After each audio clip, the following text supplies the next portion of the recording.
What's happening? It's SHTF. Okay.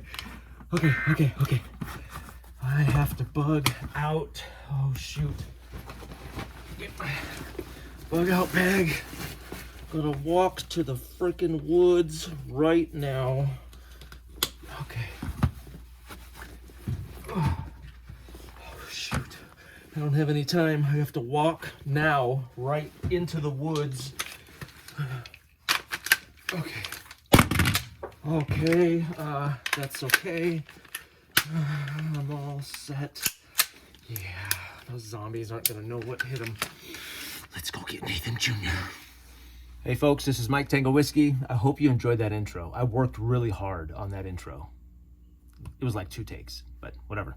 I've been thinking about that intro for a long time. And I hope somebody better get the reference at the end about Nathan Jr. Somebody better get that. But anyway, if you're new to the channel, welcome. This is the prepping channel for the people in the meaty part of that bell curve, the 68%ers. That's people like me who drive a minivan, live in the suburbs, work in the city, have a normal job. I have kids. I'm not a tier 1 survivalist, operator, woodsman, bushcrafter. I'm just a guy who wants to be more prepared for what's likely to happen. So if you're one of my subscribers, welcome back. I appreciate you all. And yeah, I want to talk about bugging out. I think bugging out, putting on a backpack and walking into the woods to go survival camping is a prepper fantasy that needs to go away. A couple years ago, we had another fantasy, the lone wolf fantasy, and luckily that thing's gone. I think this needs to go with it. I think the idea of throwing on a rucksack with all of your kit and your gear and walking into the woods forever is dumb. And it's not, it's a fantasy. So what I'm going to do today is I am going to propose that we get rid of it.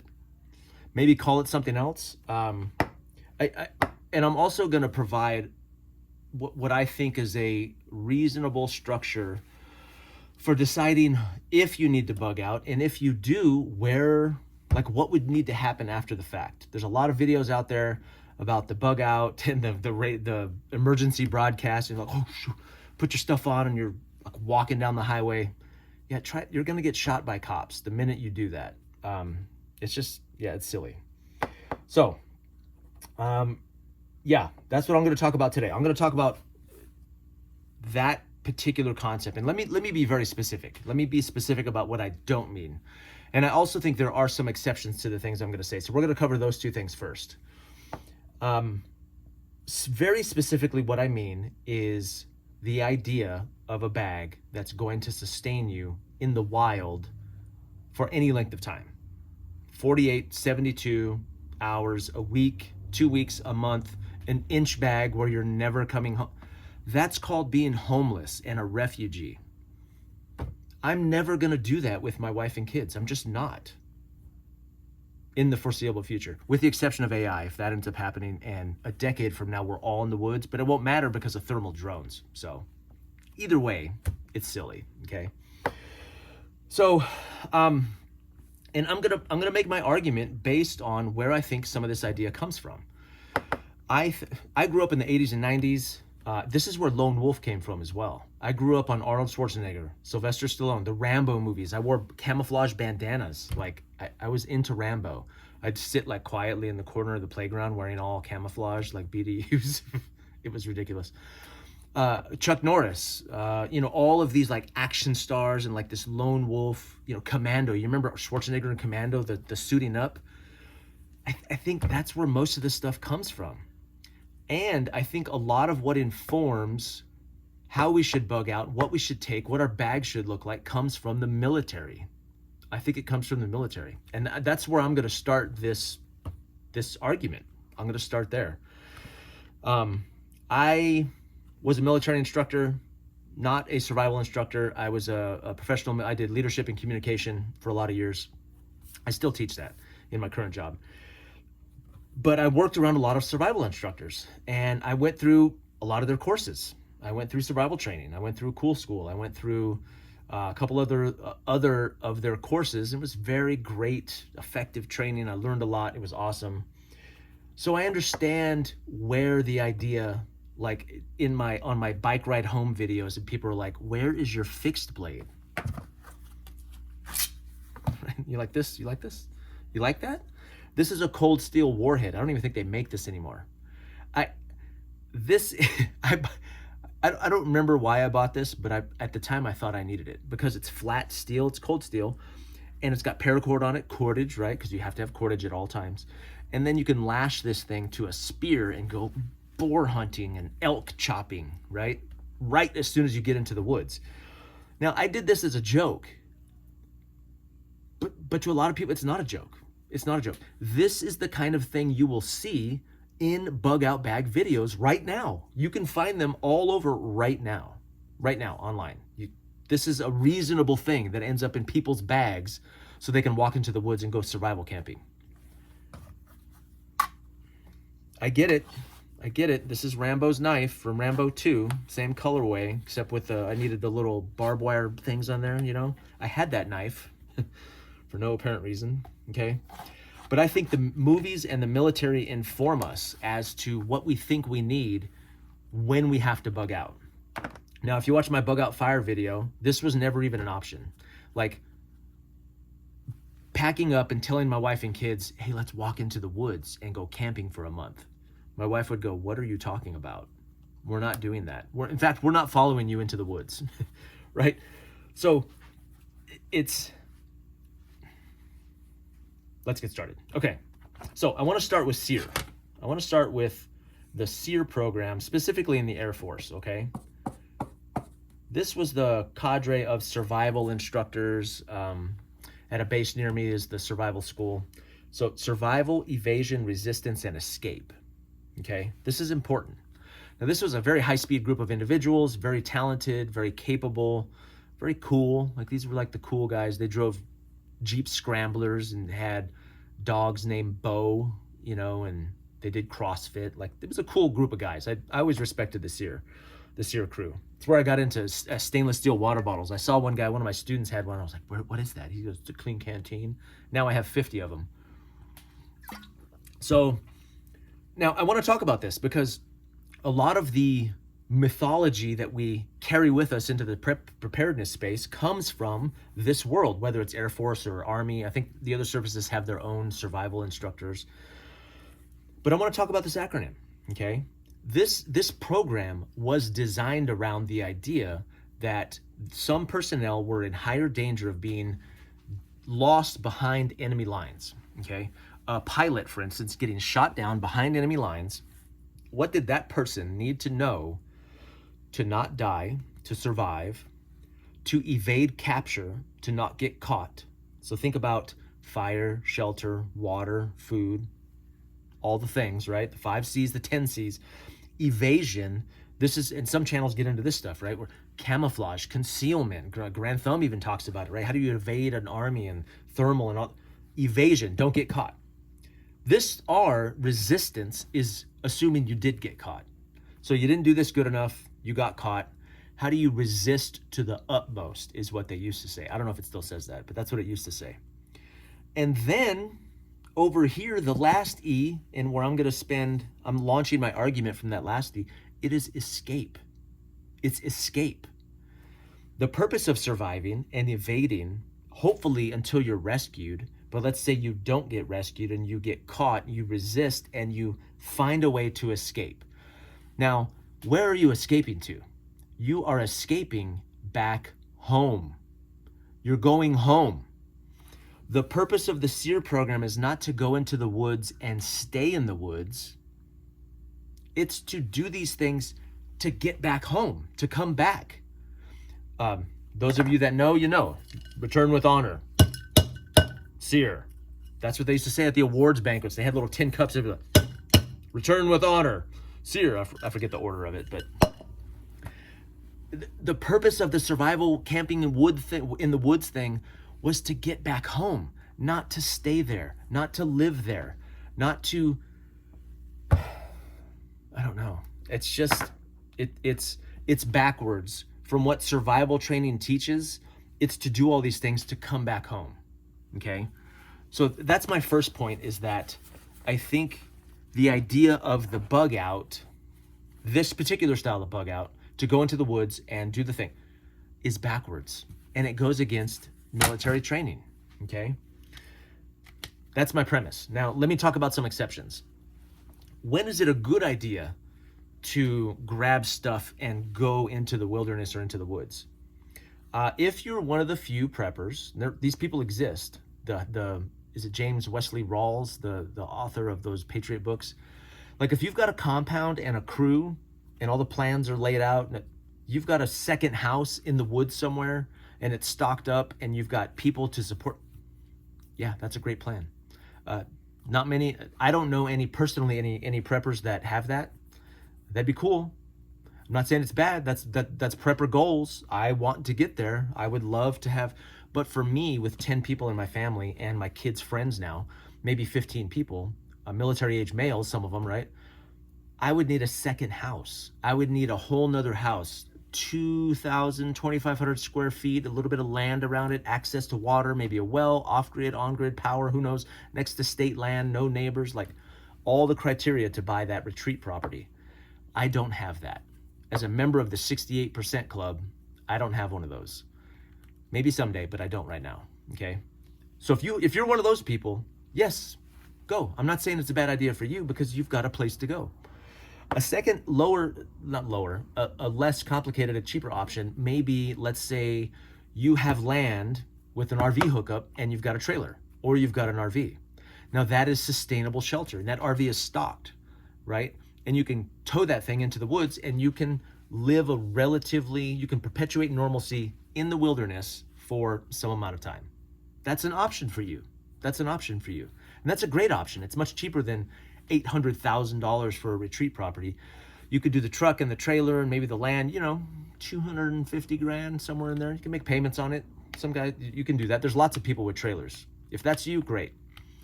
If you know somebody else who has those resources, maybe you don't, but you know somebody who does. Maybe your sister, maybe your brother, maybe your friend. Hopefully those conversations have already happened, but maybe they've got a spot for you. Maybe they got an RV hookup. Maybe you can go.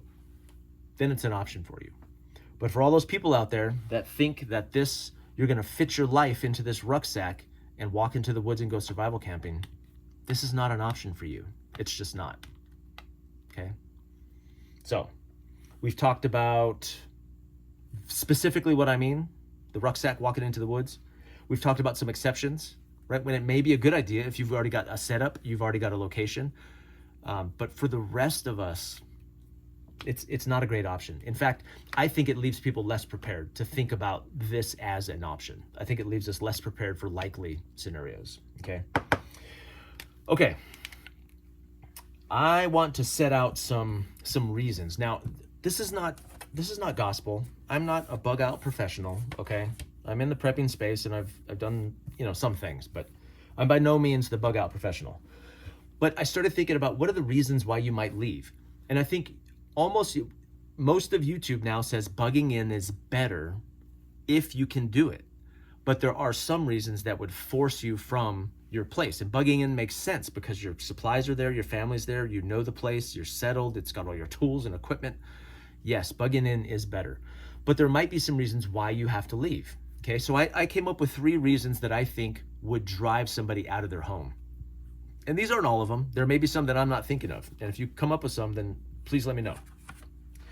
I think there's 3 basic reasons that I can think of that you would want to leave, okay? I should write smaller. You would want to leave your house, your place of safety, your place of sanctuary, right? I think those 3 reasons are safety, resources, and support, okay? I think there's safety, resources, and support. So what do I mean by these 3? This one's kind of obvious, right? Fire. Yeah, you don't want to burn up. You have to leave, right? Violence, mobs or riots in your neighborhood maybe, right?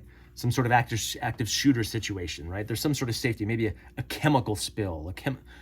Someone brought that up in the comments, right? Yes, your safety is in jeopardy. Then you need to leave for that reason, to keep you and your family safe somewhere else. The second reason would be resources. So think about maybe power. There's no power. After a while, you need power. All your food's going to spoil. You know, it's winter and it's freezing. That makes me, winter to a prepper, winter makes me nervous. I lived in Alaska, Fairbanks, Alaska for 10 years. Winter, I respect winter. So resources, maybe food. Maybe the local stores are out of food for whatever reason. The trucks can't get to where you're at. Maybe the water where you're at is contaminated or the water has run out. The plumbing system doesn't work. So you may have to bug out to get to other resources that you don't have currently, right? The third reason, I think, is support. So think about maybe you need to get to an organization that is going to help you. Maybe you need to get to people who are going to help you. Relatives, friends, coworkers, whatever that may look like for you. Some sort of support system that doesn't exist where you're at, okay? Maybe all of your extended family lives on the other side of the state, so you got to move across the state to get to support, to pool your resources and pool your efforts together, your food, your money, whatever, right? So I think these are three primary reasons why somebody may have to leave their house. But since I'm pissing on the term bug out, let's come up with a different phrase, okay? So think of this, because bug out carries with it the baggage of carrying the backpack and walking into the woods. Maybe we start calling it, one of my other videos, I think I said bugging over, right? Bugging over to safety, bugging over to resources. Or maybe movement to safety, movement to resources, movement to support. I think that's a better and more accurate way to describe what is happening instead of just bugging out. Like I made my fire video and the guy was like, that wasn't a bug out. You evacuated for a disaster. What do you, okay. Yeah, well, you know, do we want to be more accurate? Yeah, I think so. I think we do. So movement to safety, movement to resources, movement to support. Now, depending on which one of these you're doing, I think the priorities for each of these is going to be a little bit different, okay? I think the priorities are going to be a little bit different for each of them. So if it's a safety issue, what is the priority? And you remember like my get home bag scenario, because you need to get home quickly, speed becomes a scenario. So I think if safety is the reason you are leaving your place, you're bugging over because of safety, I think speed needs to be the priority. Most emergencies, most safety situations have a time element to them, right? You have a certain amount of time. The fire was coming close. The fire was approaching. They were blocking the roads, right? The mob is on its way, right? The zombie horde is coming down your street. Like there's a time element where speed becomes the priority, okay? Now, if you're moving towards resources, okay, you're going for food, water, power, I think there's a different priority. Maybe you have a little bit more time. It's not an emergency in the same sense that you have to get there right now, but you have to move to resources. We're running out of food. We have to go find more food. We have to go find more water. And I think if this is the reason you are leaving your home, you're bugging over, I think tools are the priority. Think about water. So you need to move to resources, which are water. You need water containers. You need a way to collect and transport that water. Maybe you need a way to access that water. Think about a Silcock key. Think about a fire hydrant wrench. Think about ways to access it, ways to store it, ways to transport it. That's tools, right? Maybe it's food. Maybe you need to go hunting. Maybe we're way down the road in SHTF, way past turd on the carpet, and you need a bow or a rifle or my boar dagger to go hunting and slashing the throats of animals, right? So you need the tools to be able to do that. That's the priority, is to have the things to accomplish, to get those resources. The third one, support. If you are moving towards people or organization for support, I think the priority is going to be communication, okay? So now you can think about cell phones, but most disaster scenarios, that's not going to be an option. So let's think maybe radio systems, maybe some sort of written down plans. Think about pace planning for comm plans, right? All those kind of things. And preferably this stuff is done ahead of time, but we'll talk about how to mitigate some of these. But so if you're moving towards safety, speed is a priority. If you're moving towards resources, tools are the priority. If you're moving towards support, communication is the priority. Now, what do you need to make these three things happen? What do you need to do that? It's written down over here. I think in the first one, I'll write these down first. And again, this is just, I just came up with this, okay? This is not gospel. It's not out of a book or anything. This is just, I'm going to run this by my risk management friend. He's going to tell me this is all wrong. This is all dumb.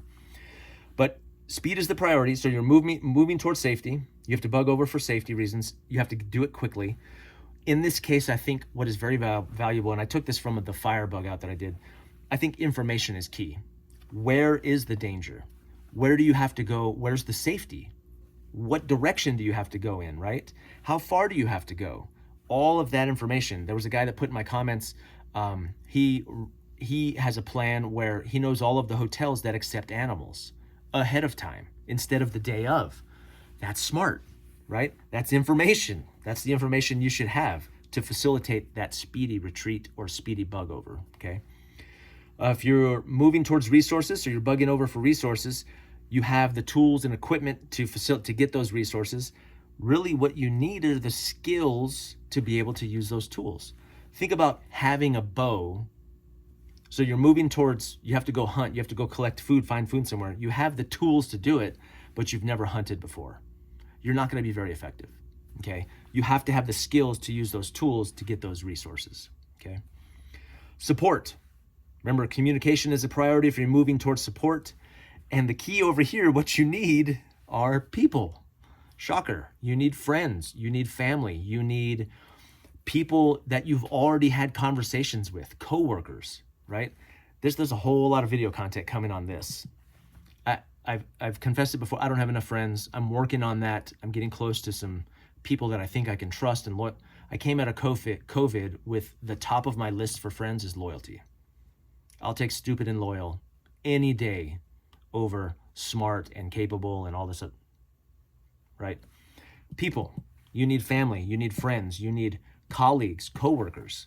I started taking relationships at work very seriously. I try and connect on a level that is personal at work. I know you're not supposed to do that, but I try to do that because I want to find people that I can trust everywhere I go. I spend a lot of time with people at work. I want to get to know them, determine whether or not I can trust them in the time of need, and I want to make those connections early, okay?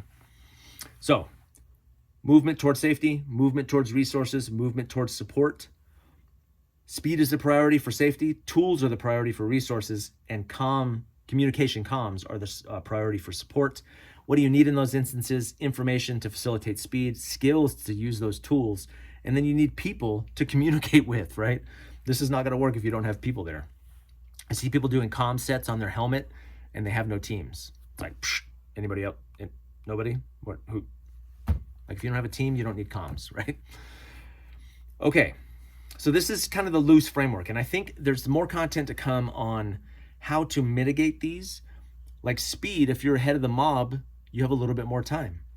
If you're prepping, this is where prepping spends most of its time, right in here, gathering the gadgets and the tools. That's good. It's better to have them than not to have them, but you need the skills to use them. We can spend a lot of time over here training on using those tools. If you're one of the people that needs a compass, I am not one of those people, but if you're one of those people, you should know how to use that compass, right? When you get into the different scenarios, this shouldn't be the first time that you try and use this stuff. You don't know which side of the Silcock key works and how to, you're trying to put it into an outlet on the side of the build. Bro, if your family's thirsty, it's too late for that, right? There's ways we can mitigate these things too.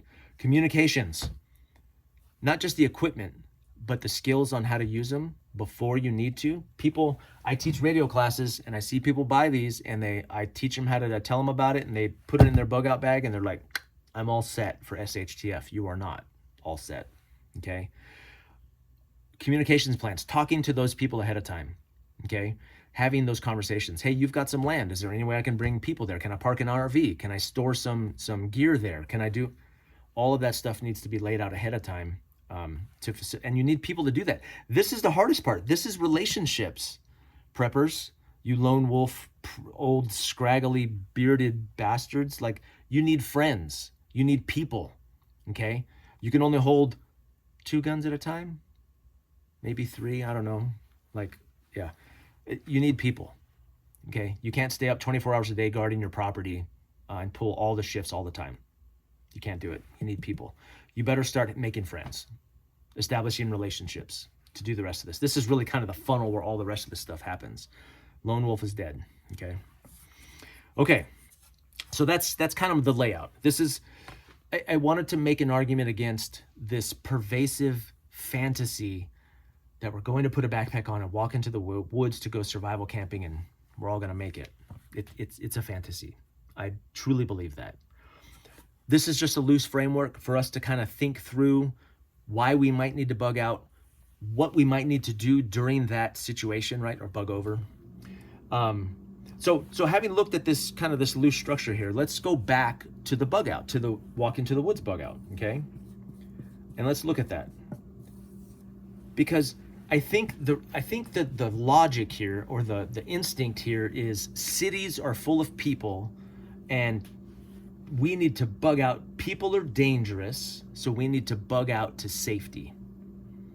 We need to go where the people are not, okay? So in that sense, there's less people in the woods. That's true. So people are dangerous. We need to get away from people. Let's go to the woods. That's the, if I had to summarize bugging out on YouTube, that's what it is, right? But with this structure, we can see that this falls apart. First of all, there are people who are dangerous, yes, and you are getting away from them. Do you think there's not going to be dangerous people, potentially more dangerous people in the woods that you go to? Bro, have you ever run into anybody in the woods, like in the middle of nowhere? It's frightening. I always have my hand on I'm like, is this dude about to chop me up? Like, right? There's also danger out there, okay? And you're leaving people behind, which are arguably your most important resource. What about your colleagues in the city, your friends, your other contacts, your connections, your family members, right? Yeah, you're getting away from some dangerous people, but you're also getting away from a lot of people that you may need, helpful people, support system. And you might even be going towards dangerous people. So that's dumb. This idea may not pan out. The second thing is movement to resources. So does bugging out get you to more resources? You're like, yes, there's trees and rivers and yeah, but now you have to harvest all of those resources.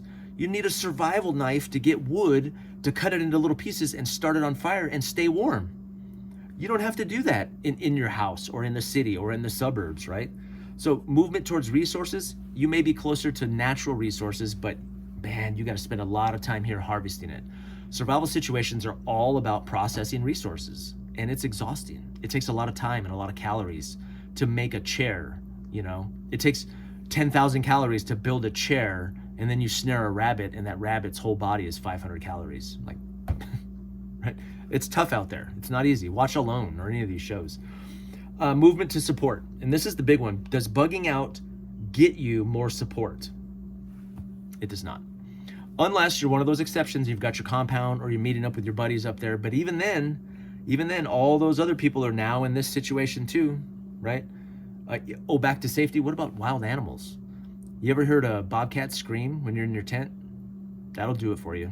That'll do it, right? I don't feel safe all the time when I'm in the woods. So, but movement, does bugging out get you more support? I would argue no, unless all of that is already laid out. So, last time, the bug out, putting on a rucksack and walking into the woods to go survival camping, moves you away from support, moves you away from ready resources, and may even be moving you towards danger, away from safety, okay? That's why I think bugging out is dumb, especially for the 68%ers, okay? That was a big one. I've been planning that one for a long time. I hope this hits how I want it to. Yeah, that's it, you guys. I think we should drop this fantasy. I think this fantasy should go the way of the lone wolf fantasy. And I think it's going to leave us in a better place to be better prepared for things we should be preparing for. That's a lot of preparedness, but anyway, it's late again. I'm sure my wife is looking for me and she's not asleep yet. So I appreciate you guys. And this is Mike Tango Whiskey. I am all clear.